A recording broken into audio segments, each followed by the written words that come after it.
Howdy, Jason M. Waltz here, the Chief Rogue, the roguest of rogues from Rogue Blades Entertainment, here to tell you why we want another Sword and Sorcery anthology. Because we haven't seen one yet. No, I'll take that back. There's been a couple strong ones over the last few decades, but nothing like this. Nothing like Neither Beg Nor Yield. Neither Beg Nor Yield is my Sword and Sorcery anthology, my Sword and Sorcery. Every title that I've themed and published has been billed as heroic fantasy. Sword and Sorcery has appeared in all of these titles, but it hasn't been their driving force. Until now, S&S is the heart of Neither Beg Nor Yield. So what is my Sword and Sorcery? Sword and Sorcery is something felt in our bones, in our heart. It is recognized and known intimately by our inner core. It is livism. Today's too often, too argued, too debated definition of Sword and Sorcery has become too cumbersome, too prescriptive, and frankly too obscured by seemingly everything around, about, adjacent, above, after, aft, against S&S.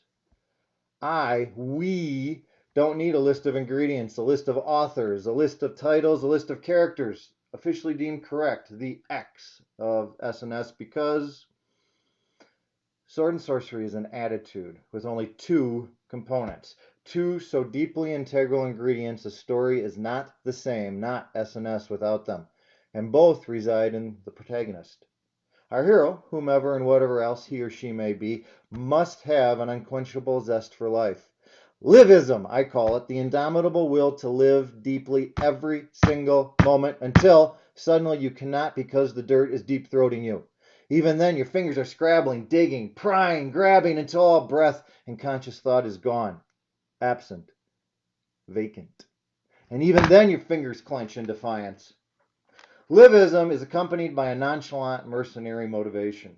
Our hero is naturally motivated, not by lofty ideals, but by the lures of shiny baubles, tasty beverages, and bodacious babes, of course, but all pale in comparison to the lure of challenge.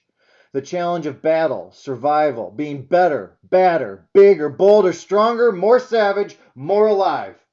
Winning the game of life, they demand to live not by having the most, but by having the most triumph, the most exhilaration and fear, the most sheer satisfaction at every moment, not their last. The nonchalant mercenary wins by their choices, not the results. A real mercenary cannot live that life. A true mercenary must be out for survival, cannot afford to choose. There also lies no desperation within the S&S attitude mercenary, no cravenness, no falseness within him or her. So why do we need this title?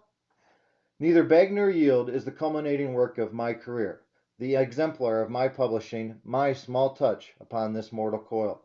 This is the book of Sword and Sorcery to emphatically demonstrate that Sword and Sorcery is far more about an attitude than any other thing.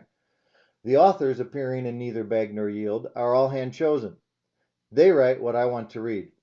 While so do other storytellers, these are the authors who shook my world over the last 20-plus years and entrenched themselves in my reading DNA. These are the names that readily filled my mind when I thought of this theme.